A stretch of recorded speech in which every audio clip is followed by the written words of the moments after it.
Muy buen día, compañeros. Mi nombre es Edison Rolando Ruiz García. Soy estudiante del programa de Ingeniería Industrial y voy a hacer la exposición sobre el curso de Física Electrónica. Muy bien. Entonces tenemos que los conceptos fundamentales. Tenemos la ley de Ohm.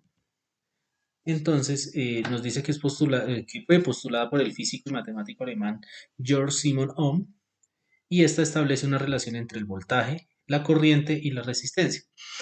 El voltaje, entonces, es la energía que se requiere para mover una carga a través de un elemento. La corriente, entonces, es la variación de esta carga con respecto al tiempo. Y la resistencia es la oposición que tiene un material al flujo de electrones.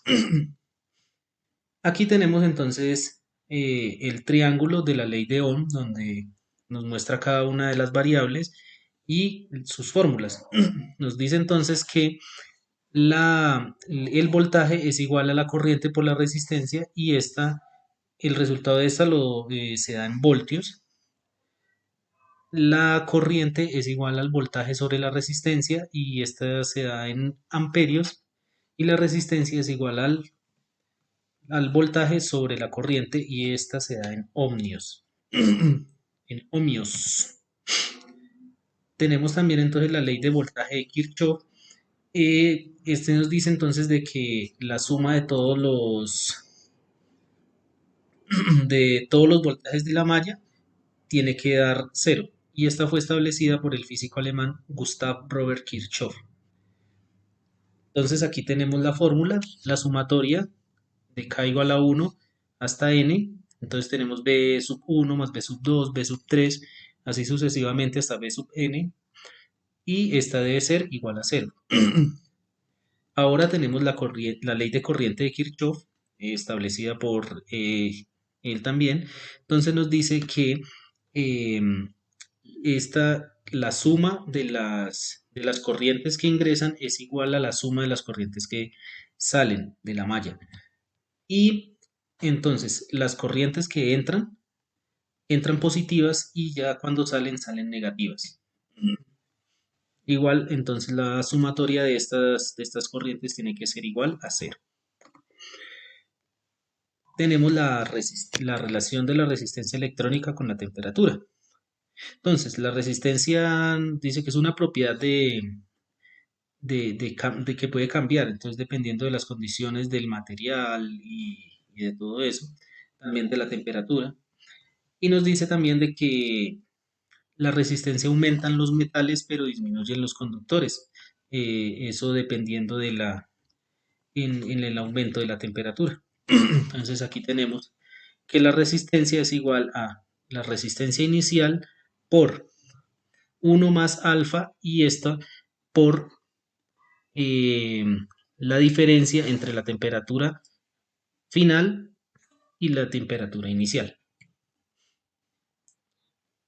Otra cosa, entonces dice que ¿por qué se usa la corriente alterna para alimentar los dispositivos caseros e industriales? Eh, pues uno de los ejemplos como más fáciles es de por qué el transporte es más fácil, convertirla también es más sencillo y más económico porque no necesita polaridad. eh, entonces, esos son como algunos de los ejemplos de eso. Entonces, aquí tenemos la corriente continua, es la lineecita roja, la corriente alterna, entonces es la que va variando. Y por último, entonces tenemos la guerra de las corrientes entre Tesla y Edison. Estos dos personajes fueron de los dos inventores más importantes de la historia.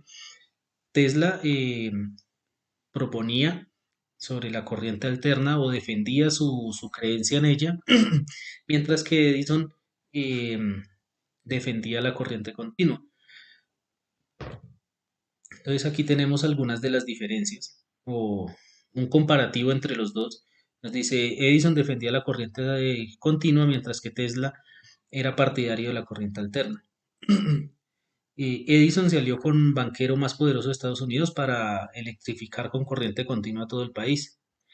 mientras que Tesla creó la Tesla Electric Company y se asoció con el inventor y empresario George Westinghouse Jr. Muy bien, entonces la corriente alterna ocasionó muchos accidentes mortales debido a los altos voltajes que manejaban y pues en esos experimentos todavía no se tenían todos como los elementos de seguridad o todas las medidas de seguridad para prevenir esto. Entonces, debido a eso, Edison lo que hizo fue ocasionar como o hacer propaganda negativa hacia la corriente alterna con publicidad y todo eso. eh, También le aumentaba como un poquitico, o sea, también le metía un poquitico de mentiras ahí para hacer quedar mal a a su rival en ese momento, por decirlo así. Entonces, ya después con el paso de los años, la corriente alterna fue imponiéndose con mejores sistemas para electrificar el país, aumentando las medidas de seguridad y todos sus, sus problemas se iban mejorando. Entonces, ya lo que le quedó a la empresa que fundó o que promovió Edison fue admitir esa derrota, pero no así como uff, sí, el de Tesla tiene toda la razón, sino ahí como por debajito, como para pedir una licencia para ellos poder utilizar de esta energía en sus proyectos. Listo, compañeros, pues entonces aquí tenemos la bibliografía de donde se obtuvieron estos datos. Espero haya sido de mucha ayuda y muchísimas gracias.